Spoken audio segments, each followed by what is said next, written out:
Hello friends, welcome back spin news channel நண்பர்களே. இன்றைக்கி இந்த வீடியோவில் ஒரு சூப்பரான ஆன்மீக விஷயத்தை தான் பார்க்க போகிறோம். ஸோ என்ன விஷயம் பார்க்க போகிறோம் அப்படிங்கிறத வாங்க இன்ட்ரோவில் பார்க்கலாம். எல்லாருக்குமே கோடீஸ்வரர் ஆக வேண்டுங்கிற ஆசை இருக்கும். யாருக்குமே கோடீஸ்வரர் ஆகக்கூடாது அப்படிங்கிற ஆசை இருக்காது. அதாவது இல்லாமல் இருக்காது. அந்த ஆசை இல்லாமல் எல்லாருக்குமே ஏதாவது ஒரு வகையில் கோடீஸ்வரன் ஆகணும் அப்படிங்கிற ஆசை இருக்கும். அது உடல் ரீதியாகவும் சரி, பண ரீதியாகவும் சரி அந்த ஆசை இருக்கும். அந்த ஆசை இருந்தால் மட்டும் போதாது. அந்த ஆசை நிறைவேறுவதற்கு நமக்கு கடவுள் சப்போர்ட்டாக இருக்கணும். நமக்கு கடவுள் சப்போர்ட்டாக இருக்கிறாரா அப்படிங்கிறது எப்படி நாம் தெரிஞ்சுக்கலான்னா, நாம் செய்யக்கூடிய சில விஷயங்கள் மூலிமா தெரிஞ்சு கொள்ளலாம். அதாவது இப்போ தை 1 பிறக்க இருக்கு. தை பிறந்தால் வழி பிறக்கும் அப்படிங்கிறது நம்ம எல்லாருக்குமே தெரியும். அந்த பழமொழிக்கேற்ப தை பிறக்கக்கூடிய அன்னைக்கு சில முக்கியமான ஆன்மீக விஷயங்கள் செய்யணும். அதாவது கோடீஸ்வர யோகம் கிடைக்க பொங்கல் வரக்கூடிய அன்னைக்கு நாம் சில முக்கியமான பொருட்கள் வாங்கி வைக்கணும். அதனால் அந்த யோகமானது நமக்கு கிடைக்கும். ஸோ அந்த யோகம் கிடைக்க என்ன பொருட்களை வாங்கி வைக்கணும் அப்படிங்கிறத இந்த வீடியோவில் உங்களுக்கு சொல்ல போகிறேன்.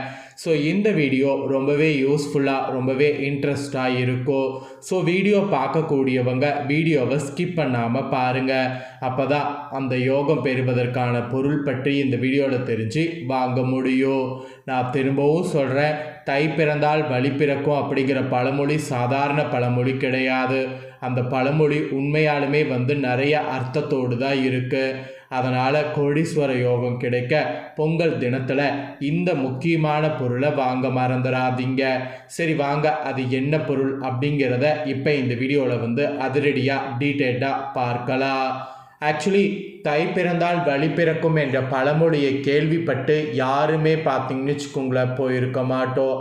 அதாவது கேள்விப்பட்டு இல்லாமல் இருந்திருக்க மாட்டோம். இவ்வளவு நாள் பட்ட கஷ்டத்திலிருந்து வெளியே வருவதற்கு தை மாதம் நமக்கு நல்ல வழியை காட்டும் என்று அந்த காலத்திலிருந்து இப்போ வரைக்கும் கூறுவாங்க.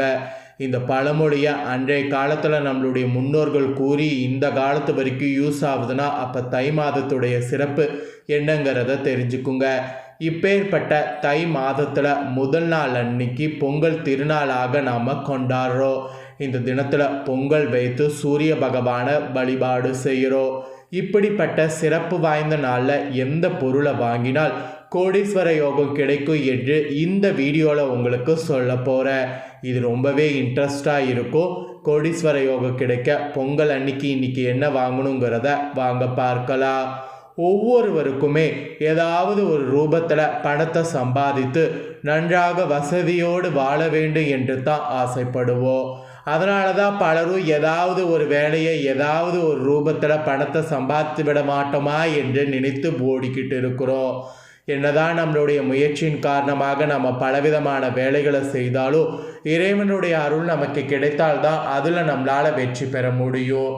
அதனால் பலரும் இறை வழிபாட்டை மேற்கொள்வது, இறை வழிபாடு சில சூட்சமமான காரியங்கள் நாம் செய்யும் பொழுது அதன் விளைவாக நமக்கு நன்மைகள் ஏற்படுவதற்கு வாய்ப்பு இருக்குது. அந்த வகையில் தாந்திரிக அடிப்படையில் கோடீஸ்வர யோகத்தை பெறக்கூடிய முறையை பற்றி தான் இந்த வீடியோவில் சொல்ல போகிறேன். ஸோ கோடீஸ்வர யோகம் என்பது அனைவருக்குமே கிடைத்து விடாது. ஒருவருடைய ஜாதக அமைப்பை பொறுத்தே அவருக்கு கோடீஸ்வர யோகம் இருக்கிறதா இல்லையா என்பது தெரியும். சாதாரண குடிசையில் இருக்கிறவர் கூட திடீரென ஏதோ ஒரு காரணத்தினால் கோடீஸ்வரன் ஆகி இருக்கிறார்கள்.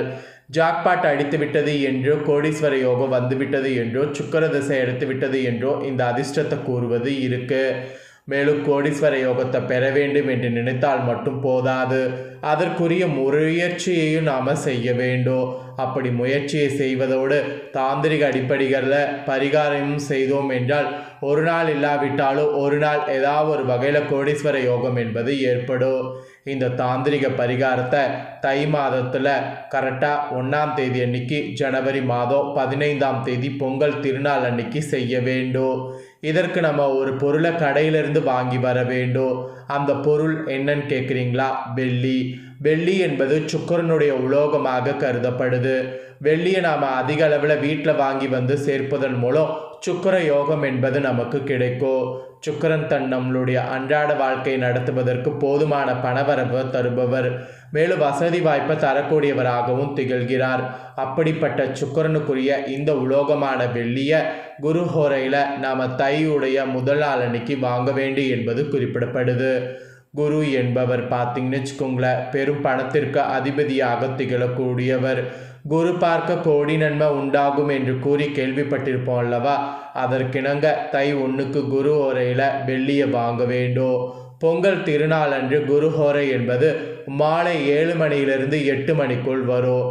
அந்த நேரம் பார்த்து கடைக்கு சென்று ஒரு சிறிய அளவிலாவது வெள்ளியை வாங்கி வீட்டுக்கு 8 மணிக்குள், அதாவது குரு ஹோரை முடிவதற்குள் வந்துவிட வேண்டும். தை 1க்கு இப்படி செய்வதன் மூலம் சுக்கிரனுடைய யோகமும் குருவுடைய யோகமும் தை மாதத்தில் முதல் நாளே உங்களுக்கு கிடைக்கும். அதன் மூலம் நீங்கள் கோடீஸ்வர யோகம் என்பது நிச்சயமாக உங்களுக்கு உண்டாகும். இந்த நேரத்தில் இந்த ஒரு பொருளை வீட்டுக்கு வாங்கி வந்து வைத்து பாருங்கள். உங்களுடைய வாழ்க்கையில் ஒரு நல்ல மாற்றமும் பேர் அதிர்ஷ்டமும் கோடீஸ்வர யோகமும் ஏற்படும். ஸோ இது சாஸ்திரத்தில் குறிப்பிடப்பட்டிருக்கு. சாஸ்திரத்தில் குறிப்பிடப்பட்டதை தான் உங்களுக்கு சொல்லியிருக்கேன். ஸோ மறக்காமல் இந்த தை 1க்கு இந்த பொருளை வாங்குங்க. இன்னும் தை 1டைய நிறைய சிறப்புகள் அடுத்தடுத்த வீடியோவில் ஷேர் பண்ணுறேன். நாளை நாள் பார்த்தீங்கன்னு வச்சுக்கோங்களேன், ஜனவரி 9ஆம் தேதி வெள்ளிக்கிழமை. 12 ராசிக்கு நாளை நாள் எப்படி நடந்துக்கணும் அப்படிங்கிறதையும் சொல்கிறேன், வாங்க தெரிஞ்சுக்குவீங்க. ஃபஸ்ட்டு மேசராசி. மேசராசிக்கு நாளை நாள் கொஞ்சம் சிரமங்கள் வரக்கூடிய நாளாக இருக்கும். அதற்காக பயந்து விடக்கூடாது. மனதை தளர விடாமல் பிரச்சனைகள் வந்தாலும் சரி எதிர்த்து போராடக்கூடிய தைரியம் உங்களிடத்தில் இருந்தால் நாளை நாள் இனிமையான நாளாக மாற்ற முடியும். உங்களுக்கு இறைவனுடைய ஆசீர்வாதம் பரிபூர்ணமாக இருக்குது. கொஞ்சம் போராடுங்க, வெற்றி பெறலாம். 2வது ரிஷபராசி. உங்களுக்கு போட்டி பொறாமைகள் எதிர்கொள்ள வேண்டியதாக இருக்கும். எந்த ஒரு விஷயத்தையும் கையில் எடுத்த உடனே ஜெயிக்க வேண்டும் என்று ஆசைப்படக்கூடாது. அடுத்தவர்கள் போல வாழ வேண்டும் என்ற ஆசையும் இருக்கக்கூடாது.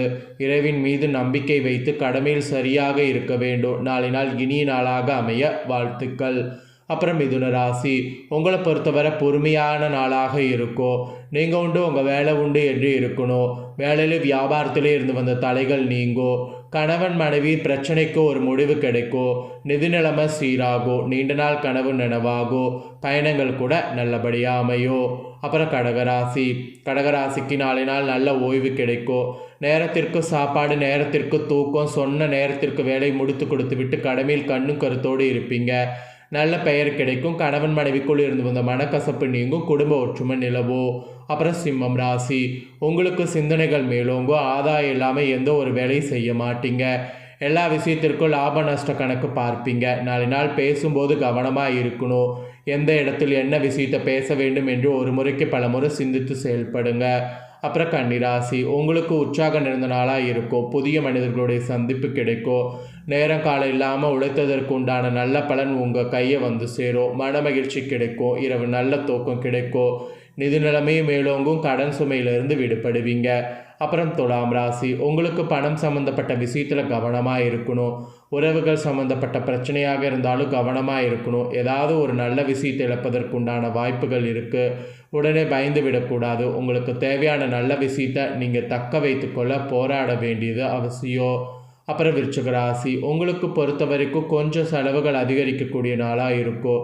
சுப செலவுகளாக இருக்கும். பண்டிகைக்கு பொருட்கள் வாங்குவது, வீட்டுக்கு தேவையான பொருட்கள் வாங்குவது, பரிசு பொருட்கள் வாங்குவது, இது போல் செலவுகள் கொஞ்சம் அதிகரிக்கும். கவனமாக இருங்க. அப்புறம் தனுசு ராசி. கொஞ்சம் மனக்கவலை இருக்கும். வேலையிலும் வியாபாரத்திலும் முழு கவனம் செலுத்த முடியாது. பின்னடைவான நாள் என்பதால் மனதில் உற்சாகம் இருக்காது. இறை வழிபாடு செய்யுங்க. பிடித்த பாடல் 2 கேட்டுவிட்டு வேலையை தூங்குங்க. நம்பிக்கை கைவிடாதீங்க. அப்புறம் மகர ராசி. உங்களுக்கு பெருமையான நாளாக இருக்கும். தலைகுனிந்த இடத்தில் தமிழை நிமிர்ந்து நிற்பீங்க. வேலையிலேயும் வியாபாரத்திலையும் சுறுசுறுப்பு இருக்கும். ஜெயிக்க வேண்டும் என்ற உங்கள் ஆர்வம் அதிகரிக்கும். பிள்ளைகளுடைய நலன், குடும்ப நலன், வீடு சம்மந்தப்பட்ட விஷயத்தில் அதிக அக்கறை காட்டணும். அப்புறம் கும்பம் ராசி. உங்களை பொறுத்த வரைக்கும் நாளை நாள் போராட்டம் நிறைந்த நாளாக இருக்கும். நீங்கள் என்ன சொன்னாலும் அதை எதிர்த்து பேச 4 பேர் இருப்பாங்க. உங்களுடைய பேச்சுக்கு மரியாதை இருக்காது. உங்கள் முடிவுக்கு ஆதரவு இருக்காது. இது போல் பிரச்சனைகளை எதிர்கொண்டு போராடி நீங்கள் ஒரு விஷயத்தை சாதிக்க வேண்டியது இருக்குது. புது முயற்சிகளை மேற்கொள்ளும் போது கவனம் இருக்கணும். அப்புறம் மீனம் ராசி. மீன ராசிக்கு தேவை பார்த்தீங்கன்னு வச்சுக்கோங்களேன், நாளை நாள் மனபயம் இல்லாமல் இருக்கணும். அதுதான் தேவை. நாளை பற்றிய கவலை அதிகமாக இருக்கிறத குறைச்சிக்கோங்க. டென்ஷன் இருந்த நாளை நாள் சுமூகமாக கொண்டு செல்ல வேண்டுங்கிற மாதிரி சொல்லப்படுது. தாந்திரமாக சிந்தித்து செயல்படணும். சின்ன சின்ன பொய் சொல்லாமல் தவறு கிடையாது. கொஞ்சம் ஜாக்கிரதையாக நடந்துக்கணுங்கிறது உங்களுக்கு குறிப்பிடப்பட்டிருக்கு. ஸோ உங்கள் நட்சத்திரத்துக்கேற்ப நாளைய வெள்ளிக்கிழமை எப்படி இருக்குங்கிறதையும் சொல்லிட்டேன். தெரிஞ்சிருப்பீங்க. தெரிஞ்சதுக்கேற்ப நடந்து பயன் பெறுங்க. ஸோ இந்த வீடியோவை உங்கள் ஃப்ரெண்ட்ஸ் ஃபேமிலிக்கும் ஷேர் பண்ணுங்கள். அவங்களும் தை 1க்கு வாங்க வேண்டிய பொருட்கள் பற்றியும் இந்த ராசி பலன் பற்றியும் தெரிஞ்சு பயன் பெறட்டும். இதே போல் புதிய அப்டேட்டான நிறைய வீடியோ நம்ம சேனலில் போடப்படும். அதை எல்லாமே உடனுக்குடனே தெரிந்து கொள்ள மறக்காமல் நம்ம சேனலை சப்ஸ்கிரைப் பண்ணுங்கள். கூட பெல் பண்ண ப்ரெஸ் பண்ணுங்கள். ஃபஸ்ட் டைம் பார்க்குறவங்க அதை நீங்கள் பண்ணிட்டீங்கன்னா இனி நான் போகிற மற்ற அப்டேட்டான எல்லா வீடியோஸும் உடனுக்குடனே தெரிந்து கொள்ளலாம். நன்றி, வணக்கம்.